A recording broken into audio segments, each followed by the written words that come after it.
आदाब। The success stories में आपका एक बार फिर खैर मकदम है। हमारे पिछले एपिसोड्स में हमने आपकी मुलाकात कई नामी गिरामी हस्तियों से कराई जिन्होंने इस दुनिया में अपना एक मकाम बनाया है। आज हम आपकी मुलाकात जिनसे कराने जा रहे हैं वो international centre for genetic engineering and biotechnology से एक टीम लीडर हैं यीस्ट बायोफ्यूल के। ये जो सेंटर है जिसकी मैं बात कर रहा हूँ, शायद आप में से कुछ कम लोग जानते हों, ये यूनाइटेड नेशंस की ओर से लिया गया एक इनिशिएटिव है जिसमें दुनिया भर के बहुत से मुल्क, बहुत सारे देश मिलकर रिसर्च करते हैं बायोटेक्नोलॉजी और जेनेटिक्स से रिलेटेड।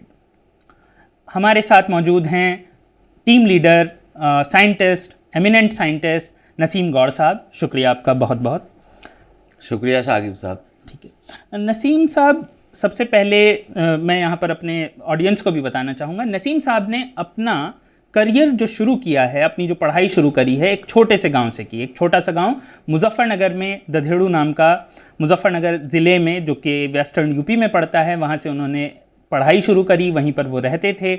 वहाँ के स्कूल से पढ़ाई शुरू करी। वहाँ के स्कूल से एक ऐसा सफ़र जो कि इंडिया के one of the top most scientist के तौर पर उन्हें आज बना सकता है कि मतलब वो एक बहुत ही इंपॉर्टेंट इंस्टीट्यूट में हैं, एक बहुत इंपॉर्टेंट चीज़ पर काम भी कर रहे हैं, यीस्ट बायोफ्यूल। इसके बारे में हम बाद में बात करेंगे।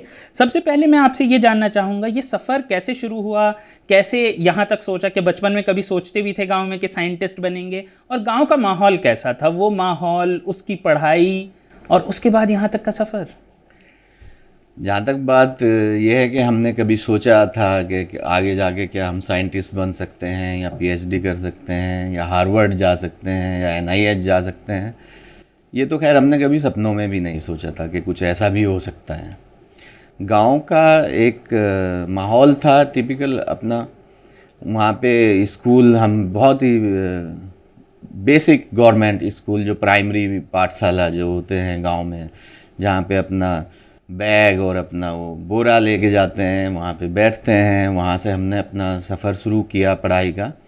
बस एक ये था शुरू में तो कि पढ़ते जाना है, पढ़ना है, पढ़ लिख के ही कुछ बनना है। ये एक थोड़ी चीज़ क्लियर थी बचपन से कि कुछ ना कुछ तो करना है, पढ़ लिख के करना है। अब क्या होगा आगे जाके, ना तो हमें उसके बारे में जानकारी थी, ना कोई एक्सपोज़र था।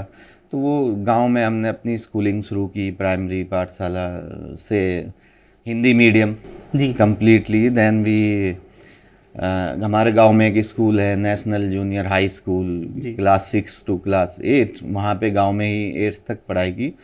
उसके बाद वहाँ से हम जय हिंद इंटर कॉलेज चरथावल चले गए। ये सभी अपना जो यूपी बोर्ड के स्कूल थे, हिंदी मीडियम स्कूल थे, तो हम उससे हमने अपनी पढ़ाई की।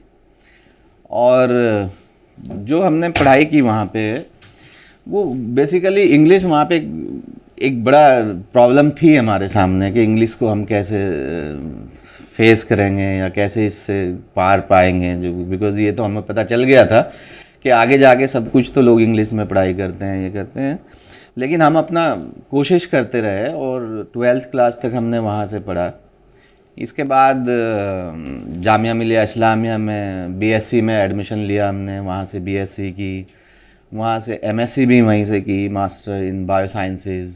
Then Jawaharlal Nehru university JNU और जामिया मिलिया के एक जॉइंट प्रोग्राम में पीएचडी कंप्लीट की हमने।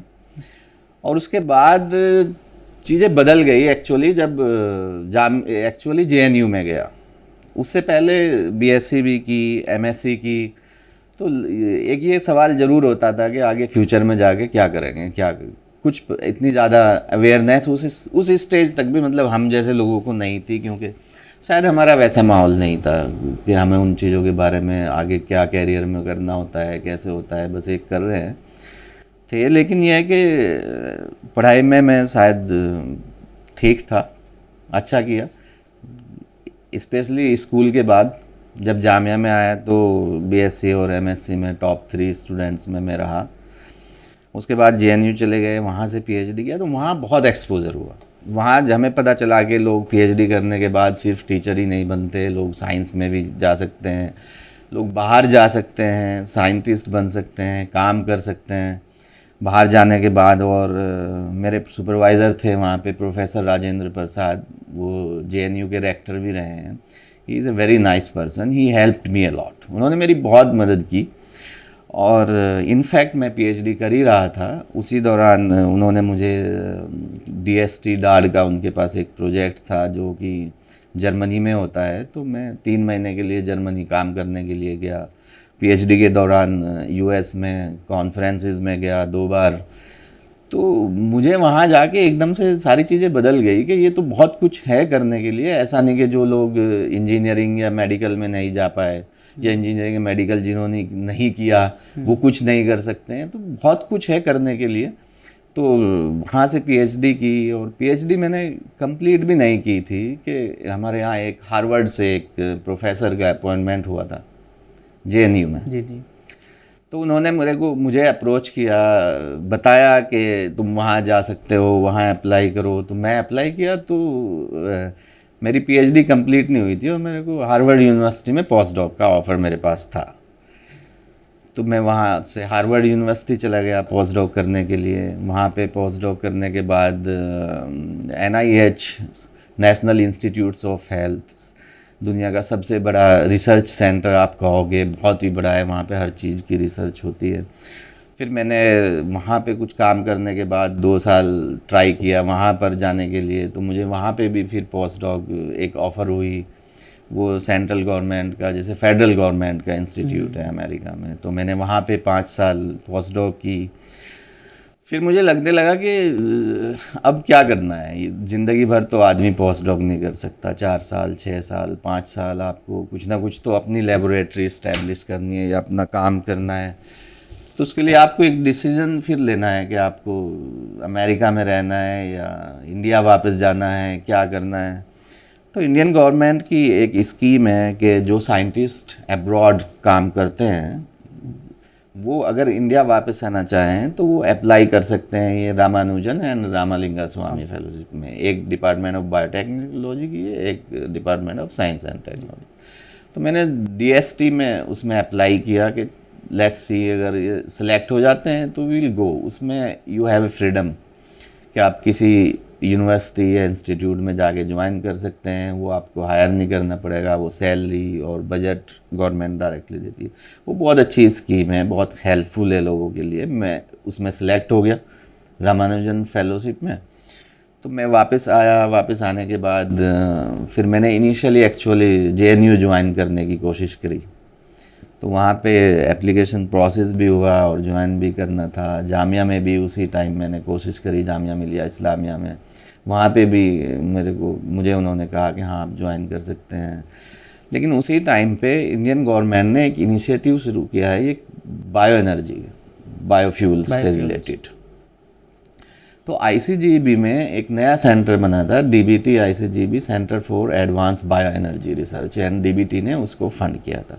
तो उसमें कुछ वैकेंसीज निकली हुई थी। तो क्योंकि मैंने जो पोस्ट डॉक में अपनी काम किया था वो ईस्ट पे काम करता था, मैं हमेशा yeast molecular biology and genetics पे।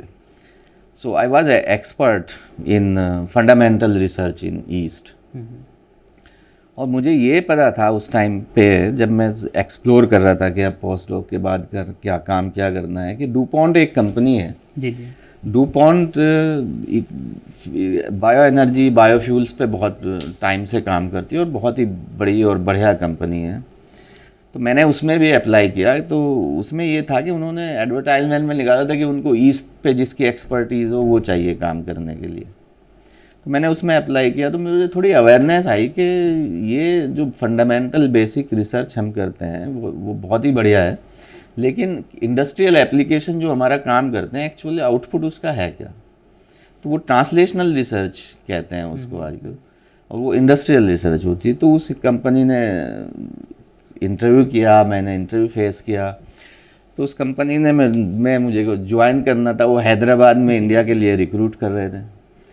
तो उसमें मुझे ज्वाइन करना था, लेकिन we were expecting a baby at that point of time. तो अगस्त में हम ज्वाइन नहीं कर सकते थे। तो मैंने उनसे थोड़ा एक्सटेंडेड टाइम मांगा। तो वो थोड़ा सा उनको जल्दी में किसी की ज़रूरत थी, तो उस टाइम मुझे एक अवेयरनेस ये आ गई कि I can explore this field now.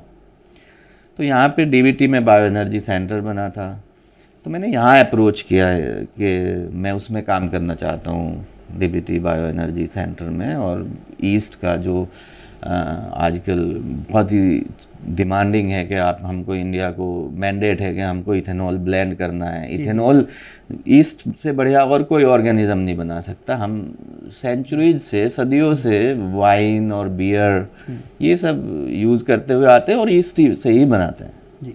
तो ईस्ट एक ऑर्गेनिज्म था जो अप्लाई हो सकता है इथेनॉल बनाने के लिए। और अभी भी जो जैसे जितने भी रिफाइनरी हैं, शुगर केन रिफाइनरी है, हर जगह पे हैं, वहाँ पे जो भी इथेनॉल बनता है वो ईस्ट से ही बनाते हैं लोग फर्मेंटेशन करके, क्योंकि वो एक बहुत ही इंडस्ट्रियली एडेप्टेड ऑर्गेनिज्म है। तो मैंने वहाँ पे अप्रोच किया ICGB में, क्योंकि मेरे पास अपनी रामानुजन फेलोशिप थी, तो मुझे कोई उस टाइम पे वहाँ से कोई सैलरी या कुछ नहीं चाहिए था, मेरी सैलरी डायरेक्ट गवर्नमेंट से आ सकती थी। तो मैंने वहाँ पे ज्वाइन कर लिया और वहाँ पे ईस्ट पे कोई और काम नहीं करता था इस चीज़ से रिलेटेड, इथेनॉल वगैरह बनाने पे या बायो एनर्जी पे। तो मैंने वहाँ पे ज्वाइन किया और काम शुरू किया। एंड देन फिर मैं मेन स्ट्रीम अपना bioenergy centre and ICGB में वहीं से आ गया काम करते करते। And kind of like I try to make my space in the institute, working hard and publishing paper, proving myself. ये सब स्टोरी है यहाँ तक पहुँचने की फिर वहाँ पे। और नाउ ये जो bio energy, climate change, sustainable development goals United Nations के हैं, तो अब हम उसमें काम करते हैं। तो इंडिया का भी मैंडेट है, गवर्नमेंट ऑफ इंडिया का, कि हमको इथेनॉल बनाना है, मोलेसिस से बनाना है, और जो लिग्नोसेलुलोजिक रेजिड्यू हैं, एग्रीकल्चरल वेस्ट हैं, वेस्ट टू फ्यूल बनाना है, इथेनॉल बनाना है, नाउ जेट फ्यूल भी बनाना है। Transportation fuel actually is a major जो हमको चाहिए, क्योंकि उससे पोल्यूशन बहुत हो रहा है, उसको पोल्यूशन को कम करना है। तो we are part of this government mandate. तो नसीम साहब, जैसा आपने अभी अपनी कहानी की शुरुआत में बताया, हिंदी मीडियम स्कूल, गांव के स्कूल, फिर कस्बे का स्कूल, और जहाँ तक मुझे शायद याद पड़ता है कि यूपी बोर्ड में उस ज़माने में, अब का मुझे नहीं पता है, 6ठी क्लास से अंग्रेज़ी शुरू होती थी। ठीक है। तो 12वीं तक आते आते कुछ ख़ास अंग्रेज़ी नहीं आती थी। उसके बाद जामिया मिलिया इस्लामिया है, वहाँ पे अंग्रेज़ी मीडियम में पढ़ाई हुई। तो और साइंटिफिक टर्म्स में बहुत ज़्यादा फ़र्क होता है, जहाँ तक मुझे भी पता है, कि जैसे क्वाड्रेटिक इक्वेशन को द्विघातीय समीकरण कहते हैं, बहुत बड़ा डिफरेंस हो जाता है। तो ऐसे में BSc में जैसे आप आए तो क्या मुश्किलात का सामना आया, या आपने किस तरीके से इससे पार पाया? अलग से ट्यूशन लेना पड़ा या क्या तरीका क्या होता है? हाँ, ये एक कहानी है इसके बीच में। तो हमारे वालिद साहब हमेशा टीचर थे स्कूल में, अब तो रिटायर हो गए मेरे फादर जो है।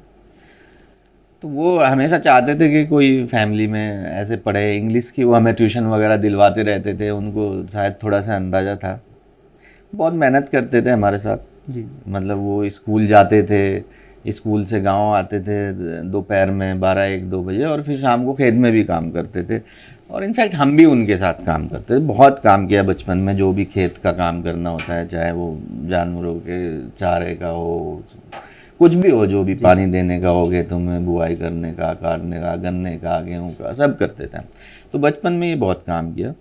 तो उसके बाद उन्होंने कहा कि अभी तुम कोशिश करो, थोड़ा सा इंग्लिश इम्प्रूव करो और थोड़ा सा पढ़ाई भी अपनी अच्छी करो, और कोशिश करो मेडिकल में ट्राई करने की, अगर तुम्हारा हो जाए तो 12th के बाद मैंने कुछ दिनों के लिए थोड़ी सी ट्यूशन पढ़ने शुरू किए, जो इंग्लिश में पढ़ाते थे। वहाँ से ये Hindi to English medium change हुआ।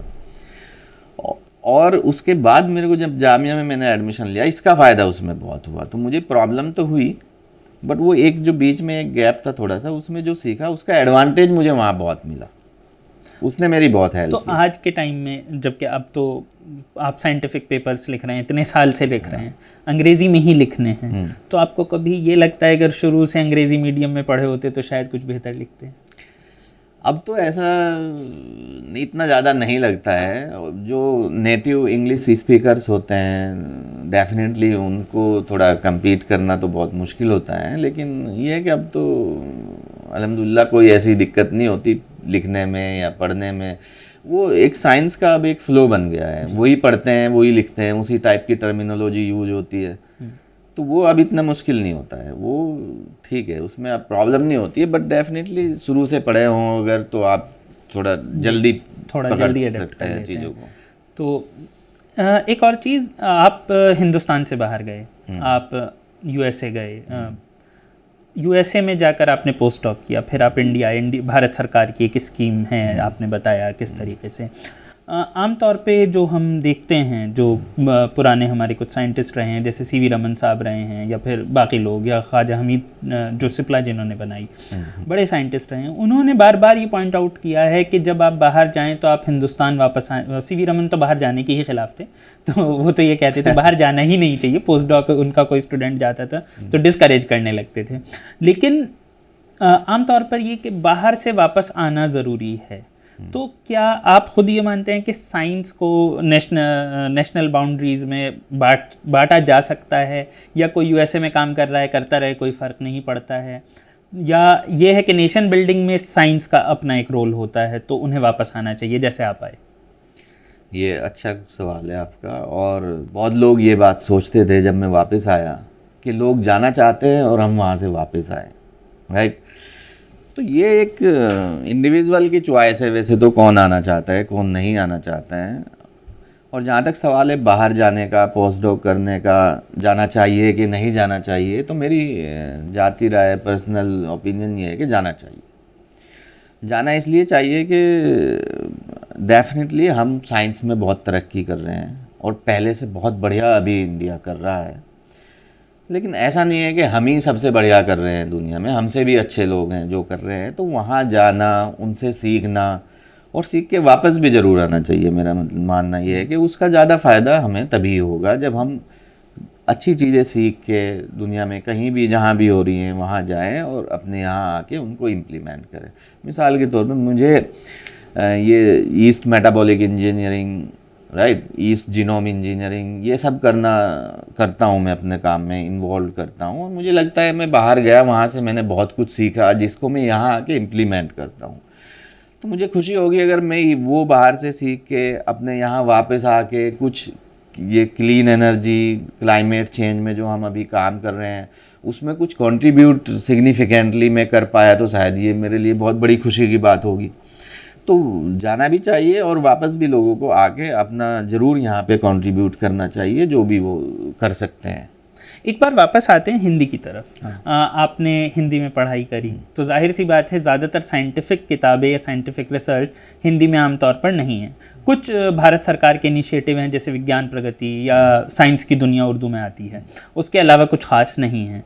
तो क्या आपको ऐसा महसूस होता है कि जो बच्चे बाकी वर्नाकुलर लैंग्वेज में पढ़ रहे हैं जैसे हिंदी, तमिल, बांग्ला, उनके लिए जो बाहर जो भी साइंटिफिक रिसर्च हो रही है उसका लिटरेचर प्रोड्यूस होते रहना चाहिए, क्वालिटी किताबें, या ज़्यादा अच्छा ये होगा कि हम वर्नाकुलर लैंग्वेजेस जहाँ पर पढ़ाई जा रही हैं उन लोगों की ये कोशिश करें कि वो अंग्रेज़ी पढ़ लें और वो डायरेक्टली अंग्रेज़ी का साइंटिफिक लिटरेचर पढ़ें? देखो, मैं बहुत जगह दुनिया में विज़िट किया है और मैंने बहुत सारी जगह देखी है। तो हर जगह पे लोग जो हैं वो अपनी नेटिव लैंग्वेज में ही अपने काम करते हैं, बोलते भी हैं और पढ़ते भी हैं, साइंस भी पढ़ते हैं। फॉर एग्ज़ाम्पल जर्मन आप जाओगे तो जर्मनी में वो लोग अपना रिकॉर्ड भी उसी में बनाएंगे, लैब बुक में, और बात भी आपस में उसी में करेंगे। और लेकिन लिखना, क्योंकि कम्युनिकेशन साइंस का इंग्लिश में होता है इंटरनेशनल कम्युनिटी में, तो वो इंग्लिश में ही करेंगे। अब पोलैंड आप जाओगे पॉलिश में करेंगे, हंगरी जाएंगे हंगेरियन में करेंगे, even I went to Argentina, वो अपनी स्पेनिश में करेंगे। वहाँ पे जो लैंग्वेज जिस कंट्री की बोली जाती है वो वही कंफर्टेबल ज़्यादा होती है, उसमें कमांड ज़्यादा होती है। जहाँ तक बात है फिर साइंस में आगे कैसे करें फिर जाने के बाद, तो ट्रांसलेट ज़रूर होती रहनी चाहिए और इंग्लिश भी ज़रूर सीखनी चाहिए। दोनों चीज़ें पैरेलल करनी चाहिए। लेकिन हाँ, जो आपको पकड़, हिंदी में अगर आपने अपनी स्टडीज़ की हैं और आपको सब्जेक्ट हिंदी में मिलता है तो वो आपको ज़्यादा, वो हमारी नेचुरली हमारे अंदर है है ना। जी। इंग्लिश भी ज़रूरी है, इंग्लिश में करना चाहिए, लेकिन जो साइंटिफिक रिसर्च है वो हिंदी या बाकी वर्नाक्युलर लैंग्वेज में ट्रांसलेट होता रहना चाहिए। वो जरूरी है, अदरवाइज जो हमारे मास पॉपुलेशन है, जो मार्जिनलाइज्ड लोग हैं या जो छोटी जगह से लोग आते हैं जिनको इंग्लिश का इतना एक्सपोजर नहीं है, उनको पता ही नहीं चल पाएगा कि है हो क्या रहा, वो बहुत दिन तक पीछे रह वो बहुत दिनों तक पीछे रहेंगे। ये होना चाहिए, जरूर होना चाहिए, लोगों को पता होना चाहिए। उसके अलावा एक और चीज़, आपका काम है यीस्ट पर क्या खमीर उठाना भी कहते हैं आमतौर पे आम जबान में, तो उसके बाद आपने वर्ड यूज़ किया मोलेसेस, रिफाइनरी एट्सेट्रा। आप खुद एक इलाके से आते हैं, वेस्टर्न यूपी, एक तरीके से हब है उन जगह का जहाँ पर के शुगर केन होता है, शुगर मिल्स होती हैं, उनके साथ रिफाइनरीज होती हैं, ये सब कुछ होता है, तो डिस्टिलरीज होती हैं, तो ये काम वहाँ पर होता आया है। तो जब आप इस रिसर्च में आए तो जो बचपन से देखा सुना होता है, क्या वो किसी हद तक आपकी रिसर्च में या आपके अपनी रिसर्च क्वेश्चंस फ्रेम करने में आपको काम देता है, या ये पूरे तौर पर बिल्कुल ही अलग था? ये तो जब आप काम शुरू करते हैं तो आपको चैलेंजेस पता चलते हैं कि क्या होता है। कि जैसे रिफाइनरीज जो लोग काम करते हैं वहाँ पे अभी पानी उसमें बहुत मिक्स करना पड़ता है, मोलेसिस में बहुत पानी मिक्स करना पड़ता है, जिससे वाटर का वेस्टेज भी बहुत होता है। तो चैलेंज है कि आप how you can solve the problem. तो आपको स्ट्रैटेजी बनानी है कि भाई जैसा हम लिग्नोसेल्यूलोजिक बायोमास या प्लांट बेस्ड वेस्ट से बना सकते हैं, उसमें शुगर कम होती है, मोलेसिस में ज़्यादा होती है, तो जो पानी वहाँ यूज़ होता है कि आप मिला के उसको कम करके कर सकते हैं। ऐसे बहुत सारी चीज़ों पे काम करते हैं, और वो डेफिनेटली जब आप इधर उधर घूमते हैं आपको क्वेश्चंस बेसिक फंडामेंटल समझ में आते हैं, और उनको आप एक्सप्लोर करने की, आंसर करने की कोशिश करें तो रिजल्ट तभी निकलता है। नहीं, जैसे बचपन से हम कोई चीज़ देखते आते हैं तो उसका एक असर हमारी रिसर्च पर दिखता है।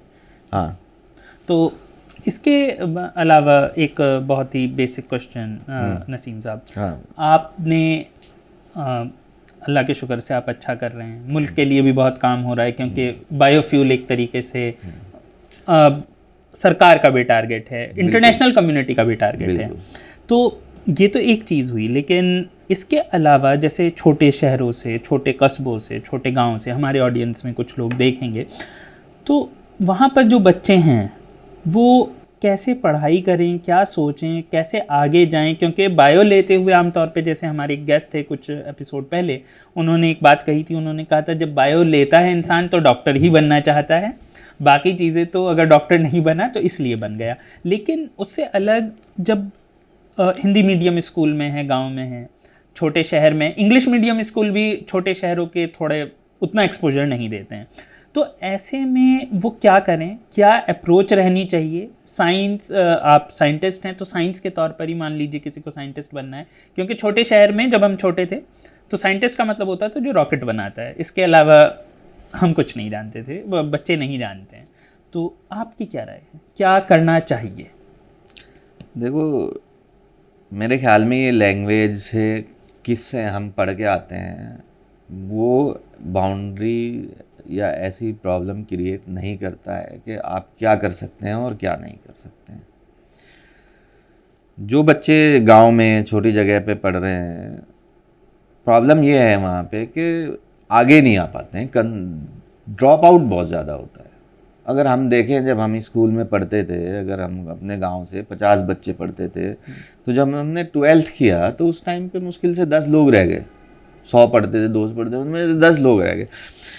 क्यों रह गए? क्योंकि लोगों को ये लगता है कि नौकरियां तो है नहीं, पढ़ लिख के लोगों को नौकरियां नहीं मिलती, लोग कोशिश करते हैं उनके बच्चे जल्दी से कुछ कमाना शुरू करें, फैमिली को हेल्प हाथ बढ़ाएं, कंट्रीब्यूट करें, क्योंकि वो जिस जगह से आते हैं, छोटी जगह से, वहाँ पे डेफिनेटली इकोनॉमी के हालात फैमिली के इतने अच्छे नहीं होते हैं, तो उनको ये फिक्र ज़रूर माँ बाप को लगी रहती है कि भाई बच्चे बड़े होके अगर कमाने लायक नहीं बने तो क्या होगा। पर मेरा मानना ये है कि उनको ऐसा फिक्रमंद तो ज़रूर है बच्चे क्या होके बनेंगे, लेकिन ये उनको अपने बच्चों को पढ़ाना कंटिन्यू रखना चाहिए। और हर बच्चे को कम से कम ग्रेजुएशन ज़रूर होनी चाहिए। ये बिना सोचे फैमिली में या माँ बाप को कि वो ये ग्रेजुएशन करके कोई नौकरी कर पाएगा या नहीं कर पाएगा, नौकरी मिलेगी या नहीं मिलेगी। लेकिन अगर उसने ग्रेजुएशन कर लिया तो वो डेफिनेटली कुछ अच्छा करेगा बच्चा ज़रूर। तो हमें अगर कंट्रोल करना है उन बच्चों में, तो एक तो ड्रॉप आउट नहीं होना चाहिए। जितने बच्चे स्कूलिंग शुरू करते हैं वो एटलीस्ट ग्रेजुएशन लेवल तक, यूनिवर्सिटी लेवल तक ज़रूर आएँ। और एक एक्सपोज़र उन बच्चों को बिल्कुल नहीं होता। जैसे जब हम पढ़ते थे हमको भी नहीं पता होता, जैसे आपने कहा साइंटिस्ट क्या होते हैं, हमें क्या पता साइंटिस्ट क्या होते हैं। साइंटिस्ट तो ऐसे होते हैं जो हर टाइम बस किसी काम में लगे रहते हैं, उनके बाल बड़े होते हैं, वो कभी ऐसे होते हैं, पता नहीं कैसे दिखते हैं, उनकी लाइफ कैसी होती है। बट साइंटिस्ट भी नॉर्मल ह्यूमन बीइंग है। हम देख रहे हैं हमारे साइंटिस्ट अब्दुल कलाम प्रेसिडेंट भी बने इंडिया के, और भी बहुत बड़े बड़े साइंटिस्ट हैं। उनकी अपनी पर्सनल लाइफ है, प्रोफेशनल लाइफ है, सही सारी चीज़ें हैं जो एक नॉर्मल प्रोफेशनल में होनी चाहिए। तो बच्चों को ड्रॉप आउट रेट को हमें ज़रूर कंट्रोल करना चाहिए, और माँ बाप को बिल्कुल उनको स्कूल से अलग नहीं करना चाहिए। एटलीस्ट यूनिवर्सिटी एजुकेशन 3 साल की ग्रेजुएशन हर बच्चे को ज़रूर मैंडेटरी होनी चाहिए, मिलनी चाहिए। उसके बाद वो ज़रूरी नहीं है कि वो नौकरी करें, काम तो कुछ भी कर सकता है। सब अपने अपने काम करते हैं, सभी काम अच्छे होते हैं। आदमी दुनिया में है, उसको जीने के लिए कुछ ना कुछ तो अपने ऐसे रिसोर्सेज बनाने पड़ेंगे जिससे उसका घर चले। वो ज़रूरी नहीं है आप नौकरी करके बनाएं, सरकारी नौकरी करके बनाएं, प्राइवेट नौकरी करके बनाएं, अपना बिजनेस करें, अपना कोई भी और काम करें। लेकिन अगर वो उसने ग्रेजुएशन की होगी तो उसको शायद दुनिया की समझ थोड़ा सा ज़्यादा हो जाएगी। तो वो मेरा मानना यही होगा कि वो हिंदी मीडियम में पढ़े, इंग्लिश मीडियम में पढ़े, या हमारे कंट्री किसी भी और रीजनल लैंग्वेज में पढ़े। वो ये न सोचें कि उनको लैंग्वेज तो आती नहीं, आगे जाके इंग्लिश नहीं पढ़े हैं, प्रॉब्लम हो जाएगी। सारी समस्या सॉल्व हो जाती हैं, सिर्फ मेहनत करते रहें, हार्ड वर्क करते रहें, और कॉलेज तक जरूर। एक और छोटा सा सवाल, चलते चलते काफ़ी वक्त आपका हमने ले लिया है। आमतौर पर लोग ये क्लेम करते हैं बहुत सारे different kind of discrimination, gender, community, आप मुस्लिम कम्युनिटी से आते हैं उसका भी ये क्लेम है, फिर कास्ट कम्युनिटीज़ होती हैं वो भी ये क्लेम करती हैं। कई बार रीजनल डिस्क्रिमिनेशन का भी इल्ज़ाम आता है कि रीजनल डिस्क्रिमिनेशन होता है, एक पर्टिकुलर रीजन के लोग दूसरे रीजन को नहीं बढ़ने देंगे। साइंस में भी ये इल्ज़ाम लगता रहा है, पिछले कुछ दिनों में तो काफ़ी लग रहा है। तो ऐसे में आप इससे कितना इत्तेफाक रखते हैं, कितना एग्री करते हैं, और आपको क्या लगता है कि ऐसे में क्या सच में हमें ये सोचना चाहिए या हमें इसे नज़रअंदाज करना होगा, या डिस्क्रिमिनेशन है भी या नहीं? इसके बारे में आपका क्या राय है? देखो, 2 चीज़ें हैं, डिस्क्रिमिनेशन, कंपटीशन एंड फेवरेटिज्म। ये बहुत अलग अलग चीज़ें हैं। हर चीज़ को, मिसाल के तौर पे मैंने कहीं जॉब एप्लीकेशन डाला और मेरा सिलेक्शन नहीं हुआ किसी तरह, और मैं ये कहने लगूँ कि मेरे साथ डिस्क्रिमिनेशन होता है, ये फेयर नहीं है। ऐसा नहीं है। बहुत सारी चीज़ें हो सकती है। आपने जिस टाइम पे जहाँ अप्लाई किया है उस टाइम आपको दूसरे कैंडिडेट ने ऐसे अप्लाई किया जो आपसे बहुत बढ़िया है, तो ये आप कैसे कह सकते हैं? तो ये हमारे कल्चर में थोड़ा सा फेवरेटिज्म कह लो, राइट? थोड़ी सी उस तरह की बातें तो हमारे कल्चर में ही है। चाहे वो कहीं पे भी आप जाएंगे, अपनी सोसाइटी में जाएंगे, वहाँ पे भी आपको मिलेगा। आप दूसरी सोसाइटी से इंटरेक्ट करेंगे, वहाँ पे भी आपको मिलेगा। लेकिन ऐसा नहीं कि ये किसी चीज़ को रोक देता है, या इससे आप अगर कुछ बन सकते हैं आपको बनने से रोक सकता है। ऐसा हो ही नहीं सकता। अगर ऐसा होता तो हम कहीं ना होते। भाई हमको तो ये भी नहीं पता था आगे हमको करना क्या है, कैसे जाएंगे, और चीज़ें होती चली गई। मेरा ये मानना है इस सब चीज़ में, इन सब के चक्कर में आदमी को नहीं पड़ना चाहिए कि फेवरेटिज्म होता है, डिस्क्रिमिनेशन होता है, क्या होता है। ऊपर वाले पे भरोसा करना चाहिए और मेहनत करते रहना चाहिए। वो कहते हैं ना कि जिसकी कोई मदद नहीं करता है उसकी ऊपर वाला मदद करता है। तो आप दुनिया के चक्कर में क्यों पड़ते हैं कि आपके सामने कोई डिस्क्रिमिनेशन हो, कोई ये करेगा, कोई वो करेगा। मेरे साथ ऐसे ऐसे इंसिडेंट हुए हैं, मैं आपको बता नहीं सकता हूँ। और वो डिस्क्रिमिनेशन नहीं है, मैं नहीं कह रहा हूँ वो डिस्क्रिमिनेशन है, लेकिन सारी चीज़ें सॉल्व होती चली गई। क्योंकि सिर्फ एक ही मेरे को चीज़ समझ में आई, जो मैं भी लोगों से भी कहना चाहूँगा कि उनको ऊपर वाले पे भरोसा करना चाहिए और अपने काम में बहुत मेहनत करनी चाहिए। आप मेहनत करके कहो कि हमारे साथ दूसरे से बढ़िया बन के दिखाओ और फिर कहो कि हमारा नहीं हुआ दूसरे का हो गया, आप दूसरे से 19 रह जाते हो, फिर कहते हो हमारा हुआ नहीं, हमारे काम नहीं हुए। आप करो तो सही, बराबर आके तो दिखाओ, फिर आप कहना कैसे हुआ। अगर तो ये फेवरेटिज्म है, डिस्क्रिमिनेशन है, या जो भी है, ये तो दुनिया में भी हर जगह एग्जिस्ट करता है, सब करते हैं, हर जगह होता है। लेकिन इसके बारे में नहीं सोचना चाहिए और अपनी मेहनत पे ज़्यादा फोकस होना चाहिए। लोग इसको आजकल एक्सक्यूज़ बहुत बना रहे हैं। किसी ने कहीं पे अप्लाई किया, उसका वहाँ पे नहीं हुआ, यहाँ नहीं हुआ, देन देट मेक एक्सक्यूज़ कि मैं तो क्या करना है ट्राई करके, मेरा तो डिस्क्रिमिनेशन होता है, ये होता है, वो होता है। वो निगेटिविटी में नहीं जाना चाहिए, हमेशा पॉजिटिव सोचना चाहिए और आगे बढ़ना चाहिए। पॉजिटिव सोचना चाहिए जी।